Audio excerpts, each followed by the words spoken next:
수요일 주님을 묵상하는 시간이 왔습니다. 우리 주님의 음성을 듣는 찬양으로 주님 앞에 함께 나아갑시다.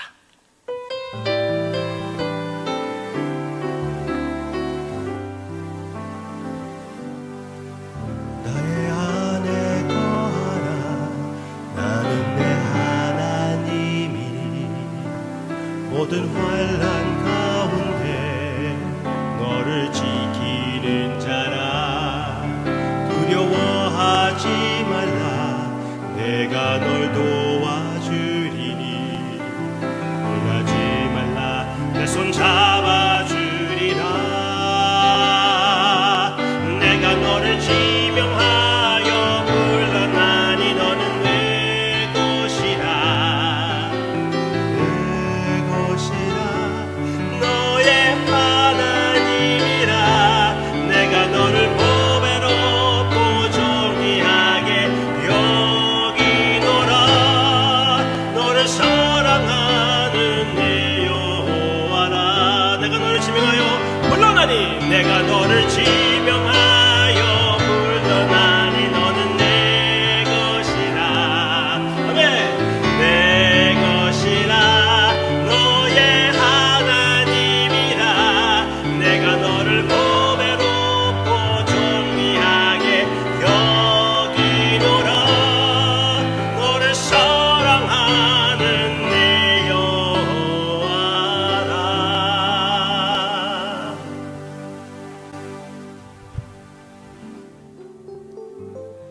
우리의 신랑이 되어주시고 나의 가장 가까이 계시는, 절대로 나를 버리지 않으시는 친구가 되어주시는 주님, 우리가 주님 중심으로 살기를 원합니다. 주님께 우리의 삶을 바치고 우리 서로 위하여 우리 자신을 내려놓기를 원합니다. 그 길로 인도해 주심을 감사를 드립니다. 그 열매가 나타나지 않을 때도 주님이 신실하심을 감사드리며 예수님의 이름으로 기도합니다. 아멘. 아멘. 아멘. 오늘은 이 질문을 생각해 보기를 원합니다. 열매가 떨어지면 구원을 잃은 건가요? 열매가 떨어지면 구원을 잃은 건가요?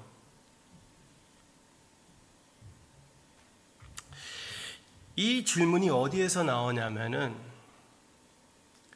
야고보서 2장 17절 내용에 그 바탕으로 나오는 것 같습니다. 행함이 없는 믿음은 그 자체가 죽은 것이다. 행함이 없는 믿음은 그 자체가 죽은 것이다. 선행, 희생적인 사랑, 변화된 인격, 그런 믿음의 열매가 없으면, 구원으로 인하여, 은혜로 인하여 변화된 삶이 없다면 그 믿음 자체가 이미 죽어 있는 상태라는 것입니다. 있었던 믿음이 떨어진 것이 아니라 이미 살아있지 않았던 그런 믿음이라는 것입니다. 구원이 없었던 것이에요. 있었던 구원이 없어진 것이 아니라 구원이 없었던 것입니다. 우리가 행위로 구원받는 것도 아니지만 구원받는 믿음은 행위가 따릅니다. 함께 갑니다. 그게 여기에서 가르쳐주는 교훈 신학입니다.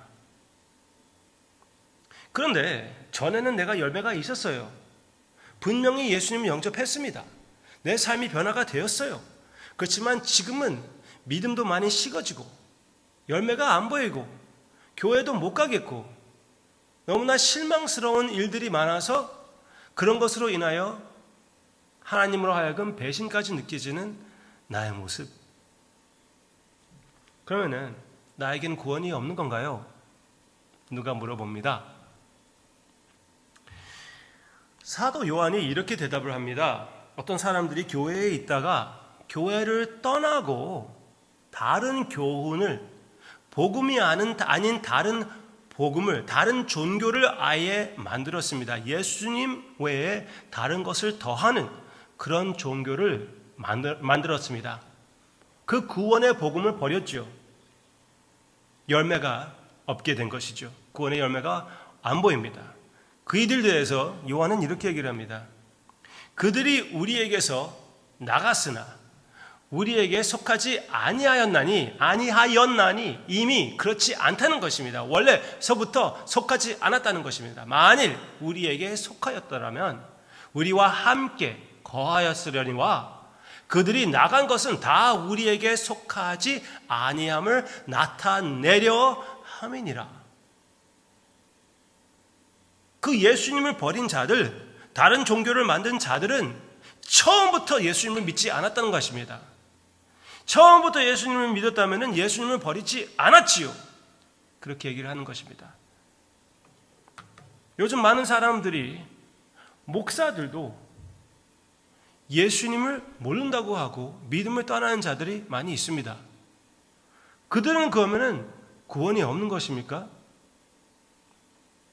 혹 내가 주님을 떠난다면, 믿음이 없어진다면, 하나님으로 하여금 배신을 당했다는 그 느낌을 버리지 못한다면, 나도 그러면 맨 처음부터 구원이 없었던 거예요?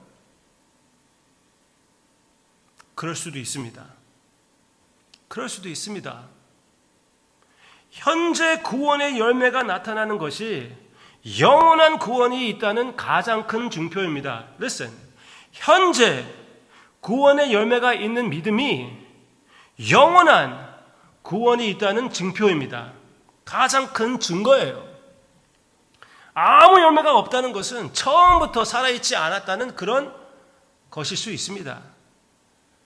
거기다 대고 무조건적으로 그래도 옛날에 예수님을 영접했고 옛날에 눈물을 흘렸기 때문에 구원 받았습니다, 그렇게 얘기하지 않겠습니다. 성경 말씀에서는 그렇게 얘기하지 않습니다. 그렇게 얘기를 하지만 또한 아직 다 끝난 건 아니잖아요. 진짜 예수님을 영접했고 진짜 변화된 삶이 있었고 예수님을 향한 뜨거운 마음이 있었고 그 마음이 삶으로 표현이 되었는데 지금 너무나 많이 힘들고 지금 내 마음을 다스리지 못하고 그렇기 때문에 교회에 다시 돌아오지도 못하고 하나님과는 멀어진 것만 같고 그런 나의 상태에 대해서는 저는 포기하라고 싶지 않습니다. 진짜 예수님을 영접하고 변화된 삶이 있었다면 예수님께서 선한 일을 시작하셨다면 끝까지 그 선한 일을 하십니다. 혹시 우리의 믿음이 흔들리고 우리가 신실하지 못한다고 해도 성경 말씀에서는 예수님은 신실하시다고 말씀합니다.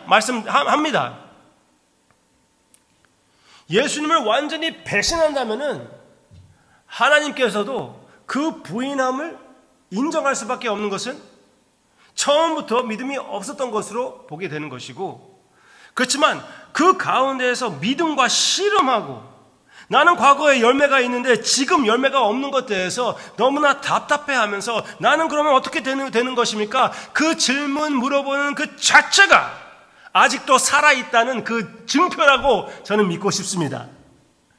그러면은 나의 딱딱한 마음 대해서 회개하고 다시 주님의 은혜로 일어서시기를 바랍니다.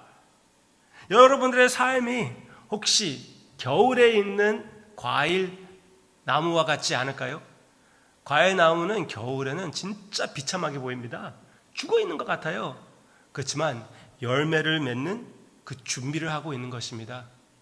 아니면 진짜 주님의 은혜를 제대로 먹고 마시지 못해가지고 비실비실거리면서 지금 신앙이 많이 약해질 수도 있습니다. 무슨 상황이든지, 아니면은 심지어 예수님을 진짜 맨 처음부터 제대로 믿지 못했던 거라시면은 언제나 항상 이 신앙은 내가 중심이었지 예수님이 중심이 된 것은 한 번도 없었다면은 지금에서라도 모두 다 회개하고 믿으시기를 바랍니다. 회개하고 예수님의 능력을 믿으시기를 바랍니다. 회개하고 예수님의 신실하심을 의지하시기를 바랍니다.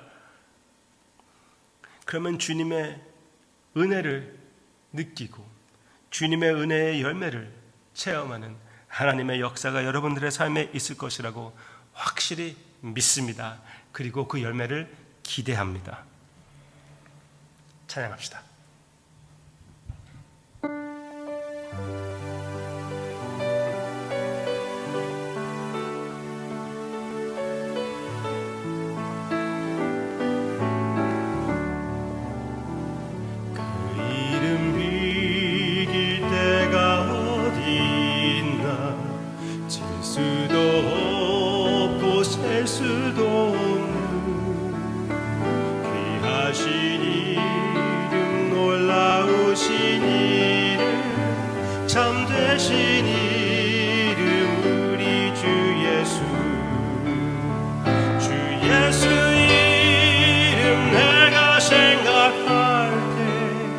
내 마음속에 기쁨 넘치네. 우리의 소망 구원 되시는 주, 그 이름 빌 때 어디 있나. 달에 빠진 가련한 영혼이 슬픔의 안개 거저 지우고 즐거이 새 생명 새 힘을 얻어 쓰란 인상 저함을 얻도다. 아멘. 주 예수 이름 내가 생각할 때 내 마음속에 기쁨 넘치네. 우리의 소망 구원 되시는 주, 그 이름 빌길 때 어디 있나. 세상 모든 것이 없어져도 그 이름 오늘 더욱 빛나리. 내일도 영원토록 증거되며 찬란한 빛을 더욱 발하리. 주 예수 이름 내가 생각할 때 마음속에 기쁨 넘치네.